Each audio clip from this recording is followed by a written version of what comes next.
Go. Assalamu alaikum students, I am Amreen. In previous lecture we have done photosynthesis. As you know that photosynthesis is food making process in plants, and today we will do its chemical expression, the reactants which are used in this process and the products. In definition, you came to know that oxygen gas is released as a byproduct. Don't ever forget that the oxygen which is releasing during the process of photosynthesis, it is coming from the splitting of water.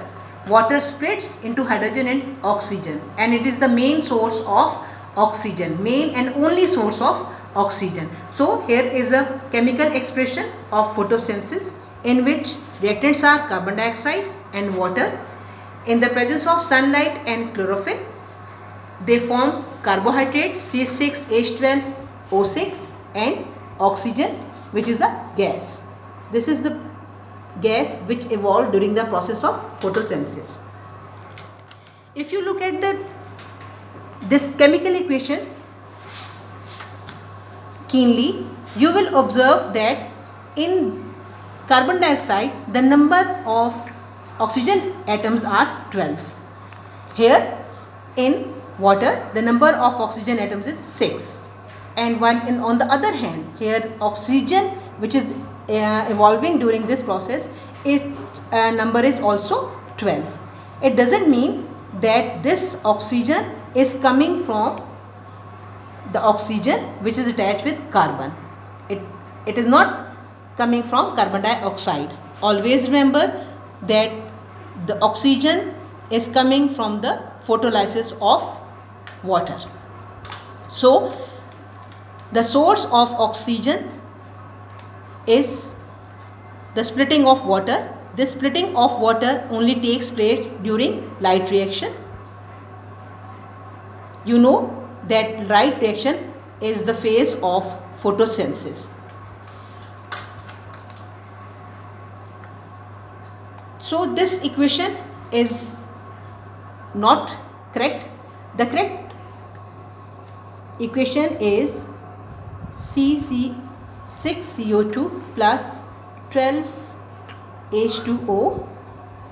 They will form C6H12O6, 6O2 and 6 molecules of water which are resynthesized to balance the equation. So this one is the correct equation. According to this, 12 water molecules are producing 6 molecules of oxygen. So it is a correct. The ratio is 2:1.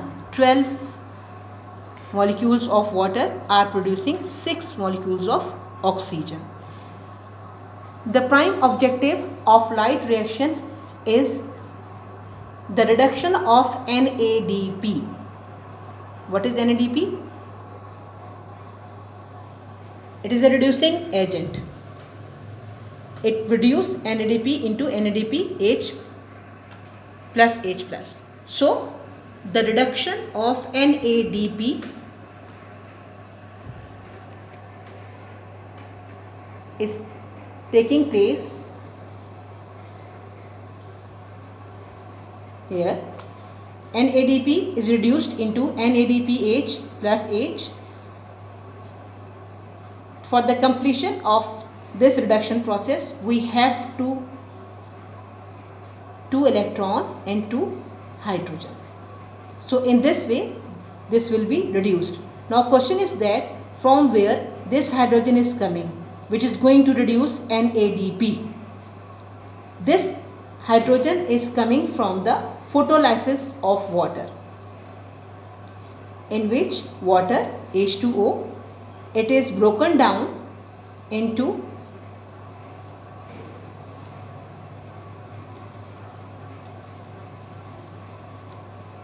in this way, and this process photolysis occur in PS2. Don't forget that only PS2 can split the water. PS1 has no ability to split the water. So water will be broken down into its components, the splitting of water takes place in PS2. To balance the equation, we have to multiply this equation with 2. So the equation will become just like that. 2, this will be multiplied by 2, 4H plus 2 2s are 4 electron plus 2 oxygen. This oxygen will rearrange later and it will turn into O2 molecular oxygen. Similarly, these 4 hydrogen are going to reduce the NADP into NADPH plus H plus. So we have to multiply this equation with 2 as well. 2 multiplied by NADP. So 2 multiplied by 2, it will become 4 electron. 2 multiplied by 2, it will become 4 hydrogen, and it is going to give us 2 NADPH plus H plus.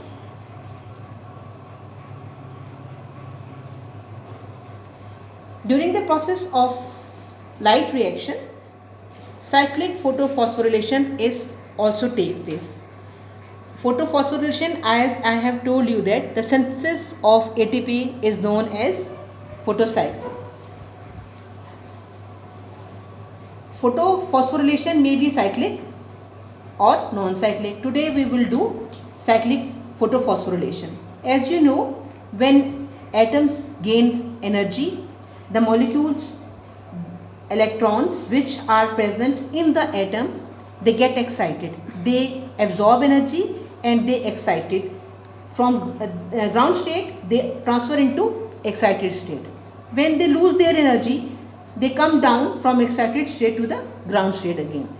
When they lose energy, this energy which is losing here, which is losing to the atmosphere, is utilized for the production of ATP or assimilatory powers.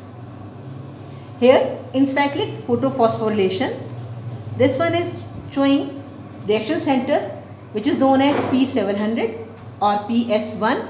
These chlorophyll molecules absorb light from sun in the form of photons. Photon is carrying the bundle of energy which all these chlorophyll molecules are going to be absorbed, and after getting energy from the photons, they transfer this energy to the reaction center. So this reaction center, the electrons which are present in these reaction center, they gain energy, they fully charged, they fully filled with the energy.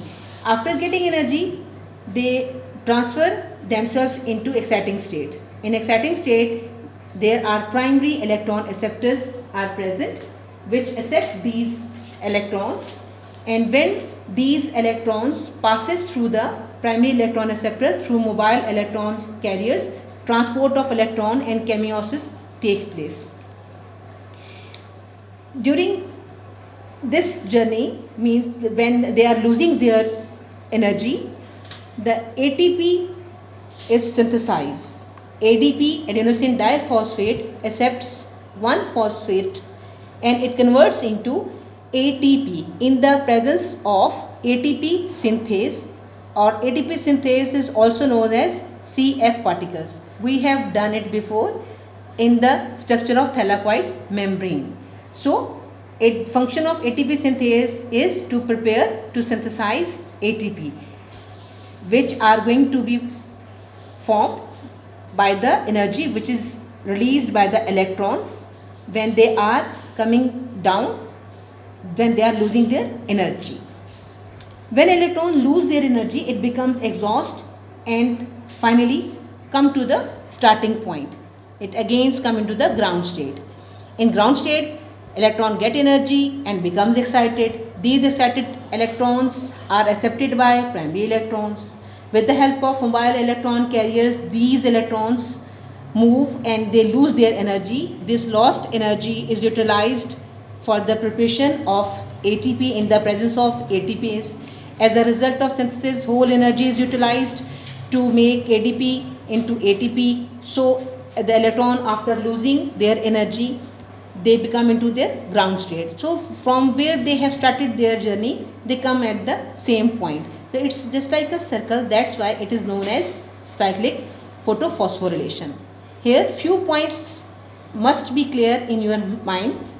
If you look at carefully, there is no photolysis, there is no breakdown of water. So if there is no breakdown of water, there is no evolution of oxygen. Here you can see there is no water splitting. So if there is no water splitting, there is no oxygen evolution. Next point, there is the synthesis of ATP only. There is no reduction of NADP. Only ATPs are synthesized. One more thing, that the cyclic photophosphorylation only takes place in P700 or PS1, which are present in stroma lamella. They are not found in granule lamella, they are only found in stroma lamella. Cyclic photophosphorylation only takes place in PS1, while in granule lamella both PS1 and PS2 perform the function of non-cyclic photophosphorylation, which we done in a next lecture inshallah. So go through this diagram, try to understand all these terms, practice this diagram. Inshallah in next lecture we will cover non-cyclic photophosphorylation. Up to till Allah Hafiz.